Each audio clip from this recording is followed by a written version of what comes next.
Hello and welcome to English Grammar Lesson 27 on my YouTube channel today. आज lesson 27 में हम एक बार फिर एक नए टॉपिक के साथ एक नए ग्रामर के टॉपिक की चर्चा करेंगे और वो टॉपिक है रिलेटिव क्लॉज। अक्सर कॉम्पिटिटिव परीक्षाओं में रिलेटिव क्लॉज को लेकर क्वेश्चन पूछे जाते हैं और वो क्वेश्चन किस तरह से होते हैं कि वाक्यों को जोड़ने के जो क्वेश्चंस होते हैं, सेंटेंसेस को कंबाइन करने के जो क्वेश्चंस होते हैं वो रिलेटिव क्लॉज के क्वेश्चंस होते हैं। रिलेटिव क्लॉज होता क्या है? देखिए, जब वाक्य में WH वर्ड्स यानी कि WH वर्ड्स जब हु, वेयर, हुज, हुम और विच, ये शब्द जब वाक्य में इंटरोगेटिव के रूप में काम न करके वाक्य को जोड़ने का काम करे, दो क्लॉजेस को लिंक करने का काम करे, तो ये रिलेटिव क्लॉज बन जाते हैं। अर्थात ये सब्जेक्ट के साथ क्या रिलेशन है, सब्जेक्ट के साथ रिलेशन को बताते हैं, कर्ता के साथ रिलेशन को बताते हैं। तो जब इनका प्रयोग प्रश्नवाचक यानी कि इंटरोगेटिव के रूप में इन शब्दों का जब प्रयोग नहीं हो, व्हाट, व्हेन, हुज, हु, विच, इनका जब प्रश्नवाचक के रूप में प्रयोग न होकर वाक्य जोड़ने के लिए हो, तो ये सेंटेंस में रिलेटिव क्लॉज का फंक्शन करते हैं। देखिए, आज इस लेसन में हम हु और वेयर इन दो रिलेटिव क्लॉज की चर्चा करेंगे, लेकिन साथ में हम ये भी बताते रहेंगे कि ये इस वाक्य में तो हु का प्रयोग एक प्रश्नवाचक के रूप में हुआ है, इंटरोगेटिव के रूप में हुआ है, और इस वाक्य में हु का प्रयोग रिलेटिव क्लॉज के रूप में हुआ है। और जब WH वर्ड्स रिलेटिव क्लॉज के रूप में प्रयुक्त होते हैं तो फिर वो इंटरोगेटिव नहीं रहते।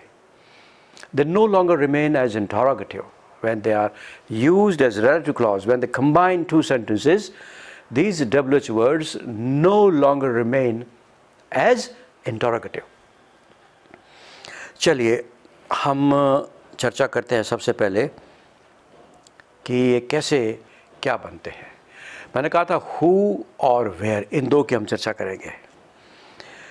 हु का प्रयोग प्रश्नवाचक के रूप में जब हम करते हैं तो उसका मतलब होता है कौन। Who as an interrogative means कौन। Who as a relative clause, जब हु का प्रयोग रिलेटिव क्लॉज के रूप में हो तो उसका अर्थ होता है जिसने, जो। अभी एग्जाम्पल लेंगे हम आगे, जिसने, जो। इसी प्रकार से वेयर जब इंटरोगेटिव के रूप में प्रयुक्त होता है तो उसका मतलब होता है कहाँ। लेकिन वही वेयर जब रिलेटिव क्लॉज के रूप में प्रयुक्त होता है तो उसका मतलब होता है जहाँ, क्योंकि वो प्रश्नवाचक नहीं है, वो वाक्य को जोड़ने का काम कर रहा है, उसका मतलब होता है जहाँ। तो वेयर का मतलब कहाँ भी होता है जब वो प्रश्नवाचक के रूप में यूज हो रहा है, और वेयर का मतलब जहाँ भी होता है जब वो सेंटेंस को जोड़ने के लिए, सेंटेंस में रिलेशन बताने के लिए रिलेटिव क्लॉज के रूप में जब यूज होता है तो उसका मतलब होता है जहाँ। हु का प्रयोग मैं आपको बता दूं पर्सन्स के लिए होता है, व्यक्तियों के लिए होता है, और वेयर का प्रयोग स्थान के लिए, प्लेसेस के लिए होता है। देखिए, एक बार अपन कुछ एग्जाम्पल्स लेते हैं। एक सेंटेंस बोल रहा हूँ मैं, where are you going. Where are you going, आप कहाँ जा रहे हैं, आप कहाँ जा रहे हैं। इसी को मैं, ये तो वेयर एज एन इंटरोगेटिव हो गया। अब मैं इसको as a relative clause use करूँगा तो मैं इसके बाद हेल्पिंग वर्ब को हटा देता हूँ, सब्जेक्ट आ जाएगा, वेयर यू आर गोइंग। एक बार फिर से, where are you going, where are you going, और where you are going, are की पोजीशन चेंज कर दी। तो वेयर आर यू गोइंग, आप कहाँ जा रहे हैं, लेकिन जो दूसरा सेंटेंस था वेयर यू आर गोइंग, इसका मतलब है जहां आप जा रहे हैं। व्हाट आर यू डूइंग, आप क्या कर रहे हैं।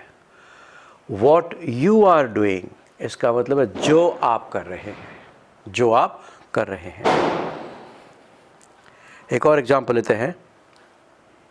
इन दोनों सेंटेंस में आपने देखा कि वही WH वर्ड्स जब रिलेटिव क्लॉज के रूप में प्रयुक्त होता है तो उसका अर्थ चेंज हो जाता है। और जैसा कि मैंने पहले कहा था, हु का प्रयोग व्यक्ति के लिए, और वेयर का प्रयोग प्लेसेस के लिए होता है। यानी कि जब परीक्षा में सेंटेंस आपको जोड़ने के लिए आए और उस सेंटेंस में अगर व्यक्ति का उल्लेख है तो आप उसको हु से जोड़िए, स्थान का उल्लेख है तो उसे आप वेयर से जोड़िए, ये बात है। अब अपन कुछ एग्जाम्पल्स लेते हैं। सेंटेंस में लेता हूँ, that boy is Tom. That boy is Tom, पहला सेंटेंस है। दूसरा सेंटेंस है, ही ब्रोक द विंडो। वो लड़का टॉम है, उसने खिड़की तोड़ी। He broke the window. अब इन दोनों सेंटेंस को जोड़ना है, वेयर से जोड़ेंगे या हु से जोड़ेंगे?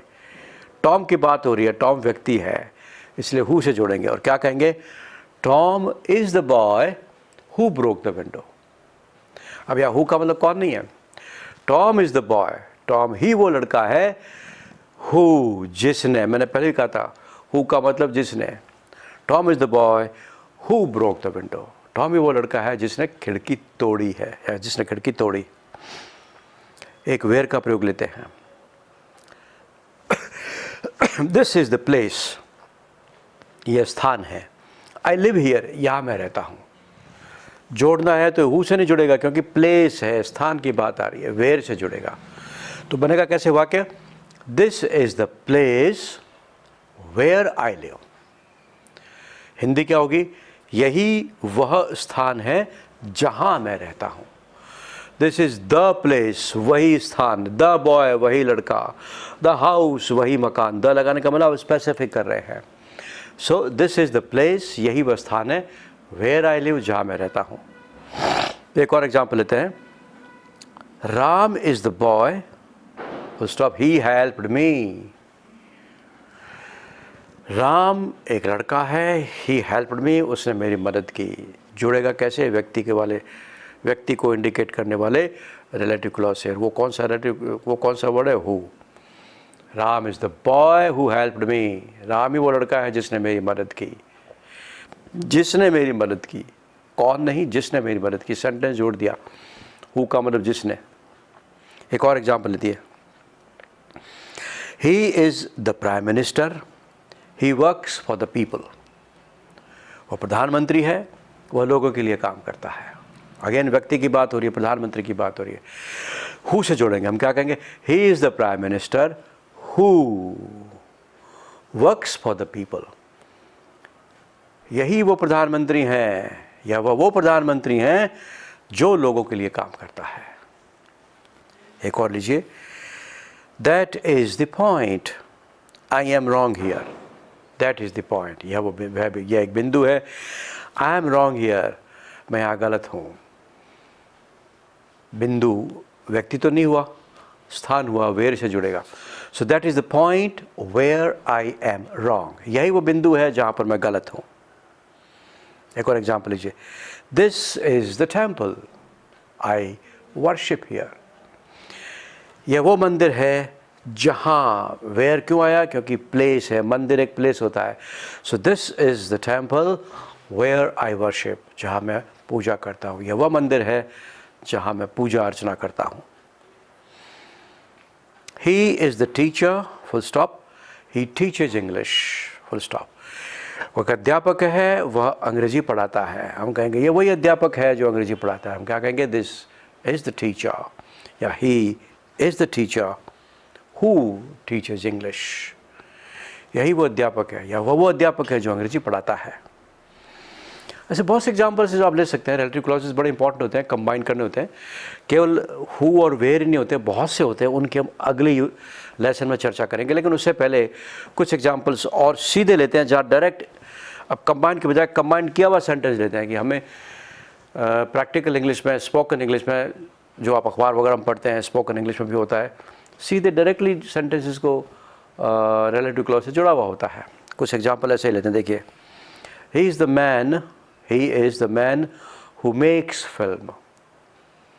He is the man who makes film. वो वही व्यक्ति है, यह वही व्यक्ति है जो फिल्में बनाता है। She is the lady who sings old songs. ये वही महिला है जो पुराने गीत गाती है। She is the lady who sings old songs.